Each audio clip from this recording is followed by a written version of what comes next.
You know, I just really wait. Have we reviewed indie games before? I know when we had Dr. J on, she told us to cover more indie games. I don't know if we ever actually did, though. We did for the mini reviews. Okay. So Iron Lung. We played Iron Lung. Yes, we played Iron Lung. Because the movie's supposedly finished.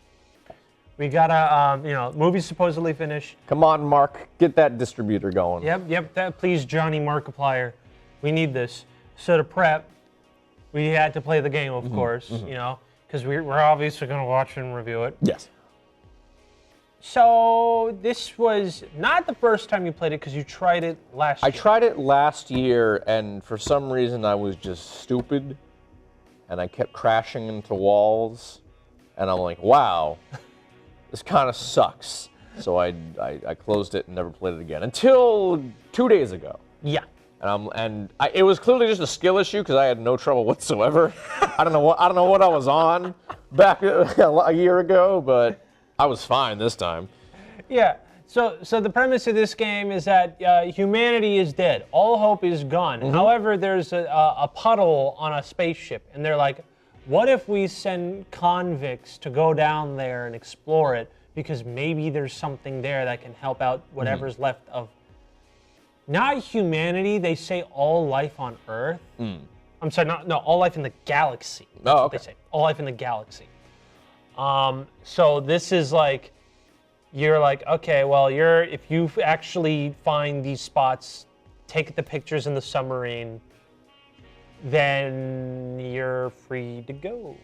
And you helped out humanity for the greater good. Right? They don't know what's down there. There's just something down there. It's your job to figure out what's down there. And how they do it is because it's the future, of course. They put you in a one-man submarine where they have to seal the window. They have to. You're welded inside. Yeah, because if not, the pressure from the glass will break and you will essentially get flooded. Yeah. So this is already a very neat and interesting setup. The only way for you to see is by taking pictures, which is in a thing in the back. Which is is still not even all that good viable of an option. Yeah, so you have to go off the coordinates that you're based on. Because the future. Now, so here's the thing. Iron Lung is about reading a map. That's the core gameplay loop. Yeah, do you like looking at maps? Were you good at social studies? If you weren't good at social studies, go back to high school. I wasn't good at social studies, but I still liked the game. All right, I'm gonna cut that. Cut the rant. Cut the rant. I'm not cutting the promo anymore. All right. But yeah, it's basically you stare at a map, and then you hit 2 arrows to go on the map, and that's the game. Sometimes you have a little radar that tells you if you're too close to a wall, and that's it. Because this game is like supposed to be. It's a micro game. It's supposed to be beaten in under an hour. It's like $8. Yeah. Disgustingly cheap for what it is, okay?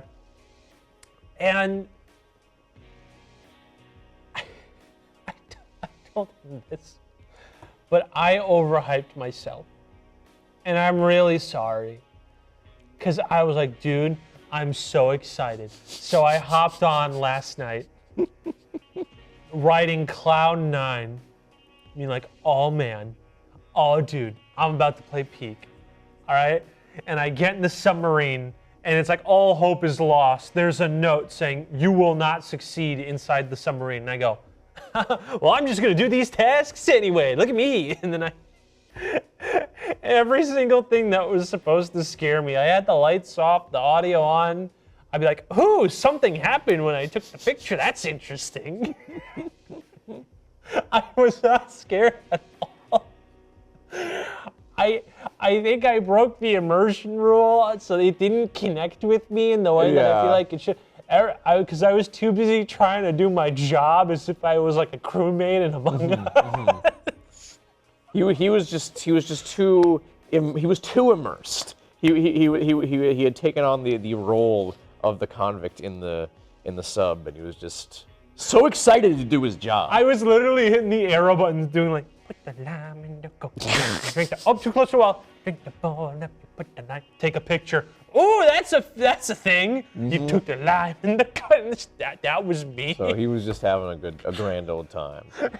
And they asked him to give him some stress relievers before he went down, before sending him down into the ocean. They gave me a very suspicious amount of happiness boosters when I look up the lore after I played the game, going, oh, I was supposed to be scared. Oops. Comparatively, I had the experience, the intended experience. I was thoroughly spooked. And sang lime in the coconut. Yeah, that too. So I had the lights off, headphones on, the gamer headset on, and yeah, I was puttering along inside in the blood ocean, going to point of interest to point of interest, and I don't know, I liked it. It was spooky. It was unsettling hearing all the weird noises from outside the sub when I couldn't actually see anything. Because again, you can take the pictures, but it's so grainy and pixelated that you can't tell what you're looking at half the time. I think the only time that it really worked for navigation purposes is when sometimes, like when there's those really tight crevices, that's when you can take a picture and like, okay, I'm kind of in the middle, I should be okay, and then you can keep going. And then hit a wall.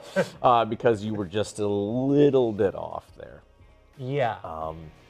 But yeah, all the weird noises I liked. Oh, the sound design was good. I liked the music too. The music, I think, I don't know if people, I don't see people talking about the music too much. Yeah, it was like a very subtle drone. That worked really well. Mm-hmm. I really liked it. It's very well put together. Very good atmosphere.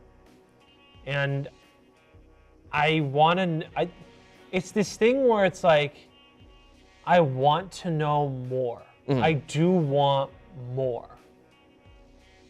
But I know its intents of purposes, it is a micro game. It cannot give me more. Well, that's what the movie's going to be. I know that. Markiplier is going to grant your wish. Well, that's for both lore and gameplay. Mm. But the narrative theme is essentially you will never get more. Mm. No one will ever get more. No one will. Especially if you look at the expanded lore, because I wanted to figure out some stuff and I didn't have actually enough time. So I looked up some lore videos.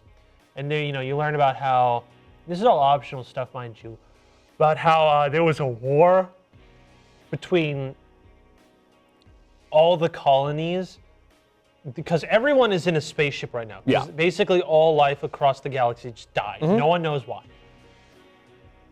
Except Mars. People are still alive on Mars. They're the only place with trees. And there was a war with the people in the spaceships against the people on Mars.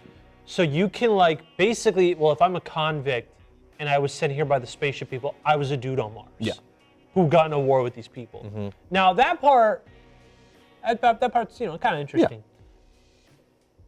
What's kind of weird is that it's like, okay, so there's this planet. It's like, oh, this is just the second blood ocean.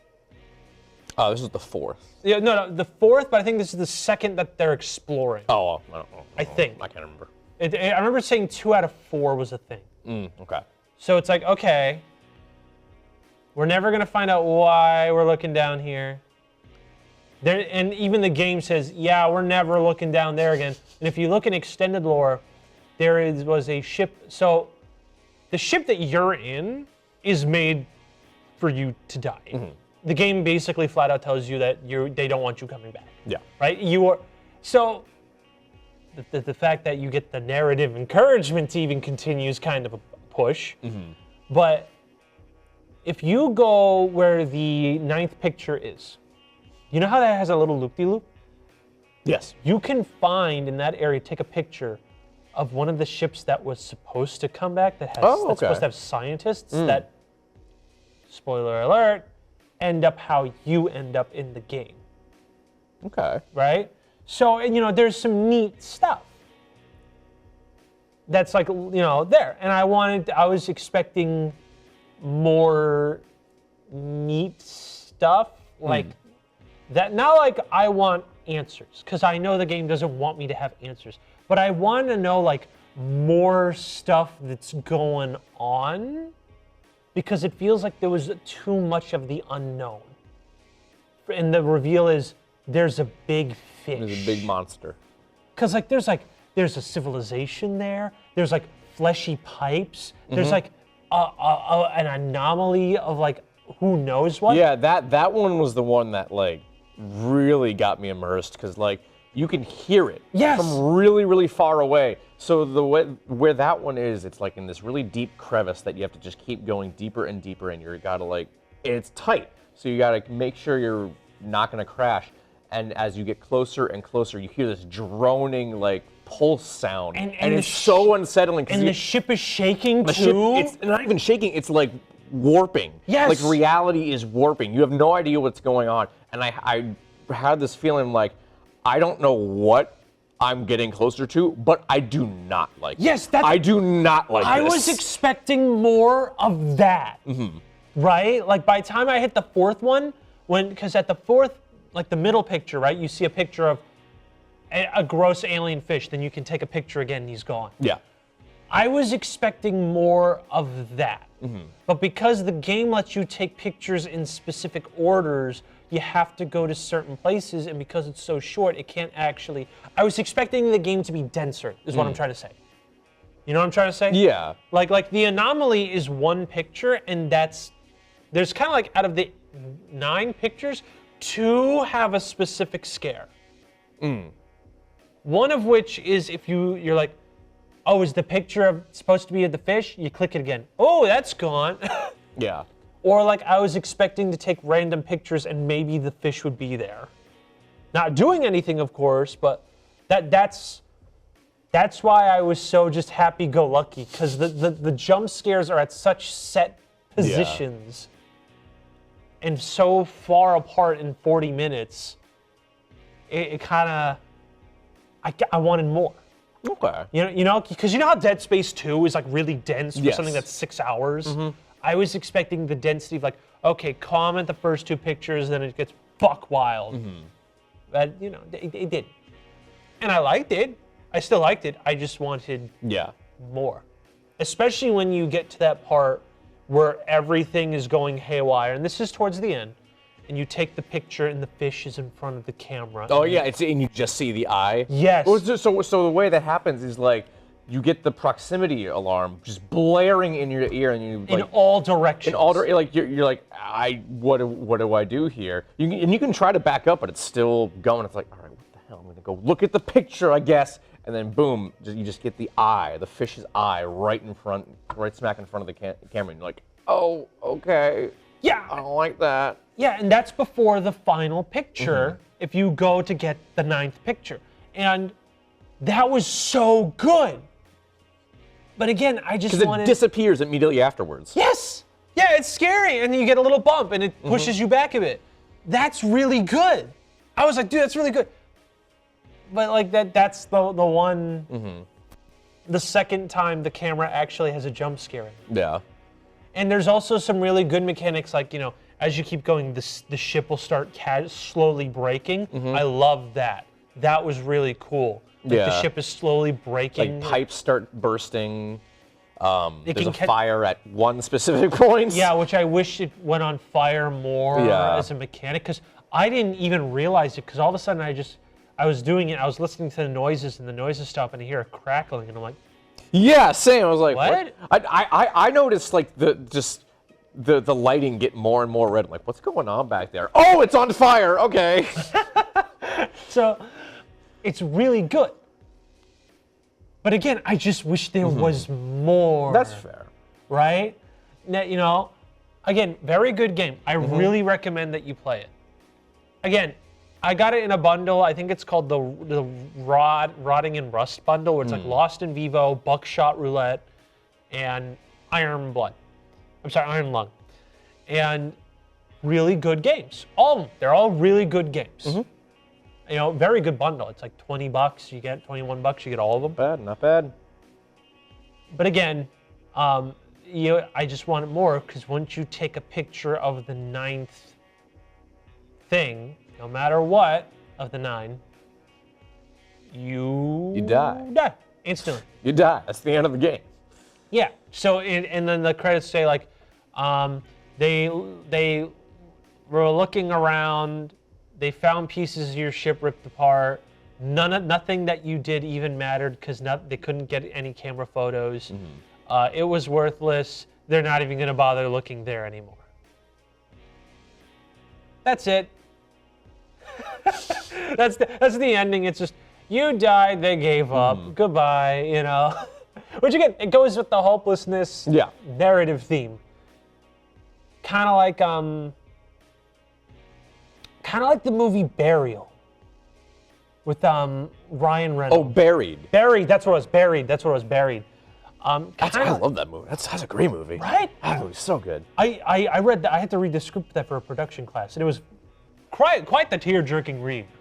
And it kind of actually there was you could argue a lot of similarities. Yeah. Right? It's like, oh, I have hope that once I get this 9th picture, I can leave. Right? Very smart. I just wish the game had a little bit more. That's it. So, I mean, I would say it's a very high 7 out of 10. Yeah, I and just like our Alien Isolation review, I'm happy to be generous and give it an 8, but a 7 is perfectly fine by me as well. Yeah, I mean, it's a high 7. I mean, it's worth your time. Which again, that time is about an hour. For like $8, and it goes on sale all the time. Yeah, it's on sale right this moment. Yeah, for like $5.50. Like that's so worth it. Especially since I remember the good old days of the 360 when people would be like, "Oh, well, a $60 game, every $10 should be an hour." It's the perfect amount. Pretty good. It's pretty good. You can beat it in one sitting. It's a very good experience.